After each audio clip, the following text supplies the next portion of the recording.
testes, propriamente dito, a gente precisa configurar o equipamento. Tá. Usando o reagente de TP, aqui eu vou ter o lote e aqui eu vou ter o easy. Toda vez que eu tiver easy ótico, eu tenho um valor, e toda vez que eu tiver o easy mecânico, eu tenho outro valor. Sempre no nosso equipamento da Vama, ele é mecânico, tá? Então, a primeira coisa que eu tenho que fazer, eu vou lá em editar exame, eu vou lá em TP, configuração. Aqui eu vou colocar o lote do meu reagente, o lote do meu controle e qual é o easy. O meu easy aqui, ele é mecânico, 1,18. Digitei. Aí eu volto e vou lá de novo. Editar exame, TTPA, eu vou colocar o meu lote do meu reagente. 23L031. 23L031. Esse é o meu TTPA. Lembrando sempre que o que fica incubado a 37 graus é o meu cloreto de cálcio. O meu reagente é sempre fora do aparelho, tá? Certo. Vamos lá. Então, vamos começar fazendo o TP. Iniciar exame, TP. Eu vou pegar 100 microlitros da minha amostra, que é o meu plasma, né? Esse trato. André, sempre a ordem certa é amostra e depois o reagente, sempre. Isso mesmo. Ah, Andréia, altera eu colocar a esfera antes ou a esfera depois? Eu, particularmente, coloco a esfera depois, para não ter perigo dele formar bolha embaixo. Tudo quanto é bolha, ele vai ter o espaço. Quando o espaço não é preenchido, a esfera pode parar de bater. Então, por isso que eu coloco a esfera depois. Tá, então seria amostra, reagente, esfera. E a esfera. Tá. Isso é o que eu ensino aqui. Tá. Então, eu vou colocar 100 microlitros da minha amostra no primeiro pocinho. Como a gente está treinando aqui, eu vou fazer em duplicata, tá? E 100 microlitros no segundo.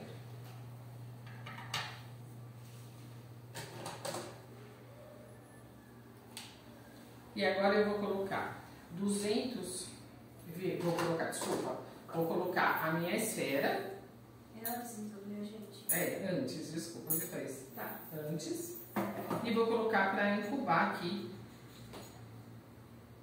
na posição e vou ligar o meu cronômetro na posição A, por 1 minuto. Pode ser tanto na A, quanto na B, quanto na C. Pode colocar ali, Você pode colocar em qualquer lugar, desde que o seu cronômetro ele tem que estar configurado. O cronômetro ele está 60, 120, 180, na verdade esse está 60, 90, 120 e 180. André, eu quero deixar todo mundo com 1 minuto. Você vai lá na configuração e deixa todo mundo para 1 minuto. Mas não precisa, tá? Eu posso colocar 4 séries de pacientes aqui e usar um cronômetro só. Não tem problema não. É porque, então, pelo que eu entendo, é assim, tem o A, tem o B, tem o C aqui, mas se a gente colocar no A, vai ser a quantidade que está do A ali. Isso mesmo. É o 1 minuto dele que a gente vai esperar tocar. Então, depois que ele dispara, que eu coloquei aqui e o meu cronômetro começou a apitar, quer dizer, ele já deu o tempo de 1 minuto. Tá. E agora eu tenho que fazer o quê? Eu tenho que colocar 200 microlitros no meu reagente de TP. Tá.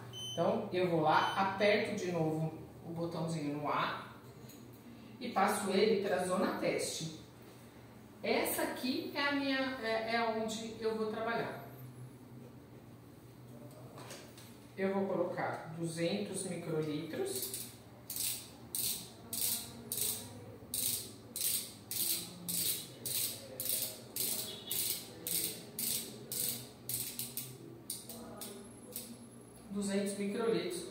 Do meu reagente, que já ficou lá parado meia hora incubando, tá?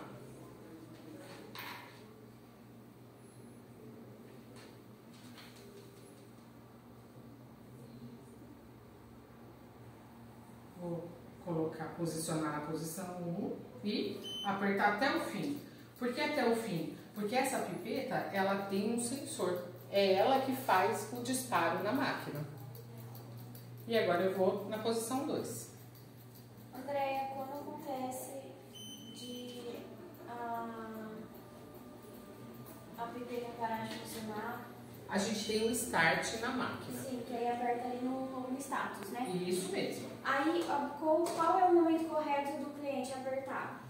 Então, esse que é o X da questão. A gente consegue colocar o start para funcionar sem a pipeta, porém, a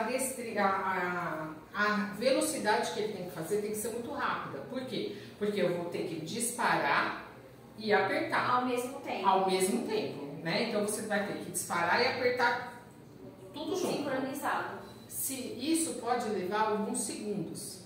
E aí esses segundos ele vai dar alteração no meu INR, Sim. no meu resultado, na minha porcentagem. Então por isso que a gente não indica muito. Mas numa urgência, tem que sempre lembrar o cliente o quê? Você vai pegar a pipeta e disparar e apertar o status ao mesmo tempo. Para o quanto menos de diferença dá isso. Tá? Bom, aí eu já saí o meu resultado. Só que a gente colocou aquele dinheiro, papel ao contrário. Vamos colocar.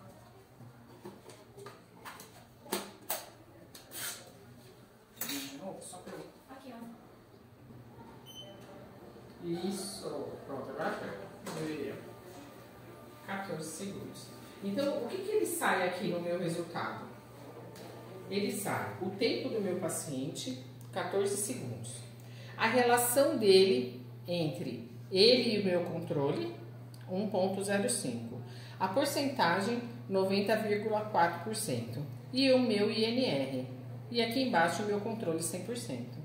Então, isso facilita muito e a gente consegue padronizar os resultados.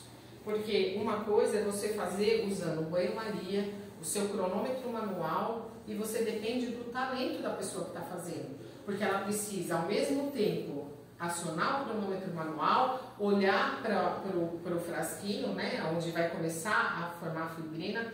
Então, os equipamentos semiautomáticos, eles vieram para quê? Para a gente padronizar a nossa rotina. Coisa que com o nosso olho, o meu olho é diferente do seu. Eu uso um grau, você usa outro, ele usa outro. Então, na rotina do laboratório, a gente tenta o máximo de padronização. Para quê? Quando a gente não depende do talento do operador. Certo. Esse equipamento, ele é um equipamento muito tranquilo. Quando você usa os reagentes da Vama, isso é importante. Você não precisa fazer a curva de calibração. A curva de calibração você já tem pronta. Então, tudo que você, nos outros reagentes, você precisa fazer um cálculo, um pool de paciente, enfim, fazer uma diluição e fazer os testes para aqueles valores, né, para descobrir os valores da sua curva. Sim. Quando você usa o aparelho da Vama, o reagente da Vama, a gente já te dá a curva de calibração pronta. Então, isso vale a pena. Então, esse foi o meu TP.